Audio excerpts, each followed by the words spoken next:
Olá pessoal, de volta agora, começando o curso oficialmente. Mais uma vez, prazer, Marcos aqui com vocês. Eu não vou colocar a minha imagem nesse momento, até pela dinâmica do curso, pela necessidade de ser um pouco mais rápido nas edições. Então eu vou deixar simplesmente o slide e vou seguir com ele fazendo as devidas explicações. Ok, curso de lógica de programação.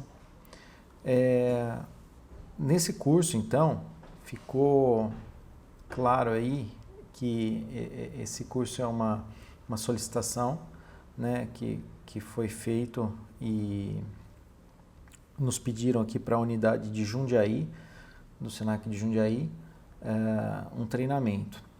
Inicialmente houve uma conversa de 16 horas de um curso presencial, mas chegamos à ideia de fazer esse curso, uma parte em EAD e outra parte no formato aí presencial. Tá? Então, eu estou fazendo essas videoaulas, mas eu não sei se, provavelmente não vou conseguir fazer 8 horas de aula para vocês essa semana, inclusive que eu estou gravando, né? Hoje é dia 2 de março e a gente está com um prazo bem apertado. Amanhã eu estou em São Paulo em Educor e eu tenho que entregar isso até sexta-feira, tudo, então eu acho que vai ser bem difícil gravar 8 horas de vídeo para vocês essa semana.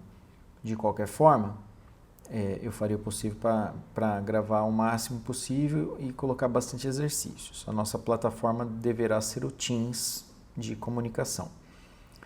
Ok? A ementa do curso ela está um pouco grande, porque ela é a mesma ementa de 40 horas. E apesar de estar todo esse conteúdo aqui, muita coisa é possível que a gente não veja, porque é quase que certeza, pela experiência que eu tenho, que muitas das coisas, assim, os alunos deverão ter muitas dúvidas, até porque não são pessoas da área de tecnologia, então surgirão muitas dúvidas. Mas a gente vai passar aí, nessas primeiras aulas, e nós vamos ver todo esse conteúdo dessa primeira página, desde o que é lógica de programação, arquitetura, hardware, software, processamento de dados, programa, linguagens de programação, o que são os compiladores, interpretação, lógica de programação, sequências lógicas, né, como, por exemplo, comprar um refrigerante no mercado, a gente vai falar como que seria isso, verificar uma sequência, né, se está certo, né, no caso aí da compra do refrigerante, o algoritmo, sobre esse tema, daí a gente vai entender alguns exercícios sobre algoritmos e vamos fazer algumas resoluções sugeridas aí. Vamos fazer refinamento de ações, exemplo de refinamentos, como representar um algoritmo, o que é um fluxograma, nós vamos mostrar também, vamos exercitar, símbolos básicos do fluxograma, exemplos de fluxograma, resoluções de problemas do fluxograma também. Tá bom? Então, essa é a primeira página aí que vai ser esse primeiro vídeo que a gente vai estar conversando.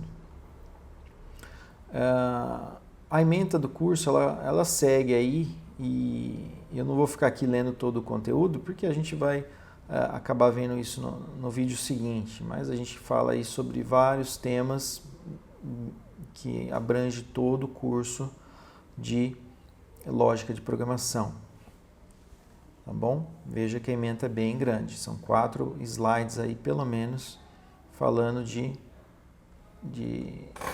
da ementa. Aí então a gente começa aí falando realmente aí da lógica de programação. Ok, então a gente pode entender a lógica de programação como a ideia de você ter um objetivo a ser alcançado e você ter algumas regras e programar essas regras a fim de alcançar esses objetivos.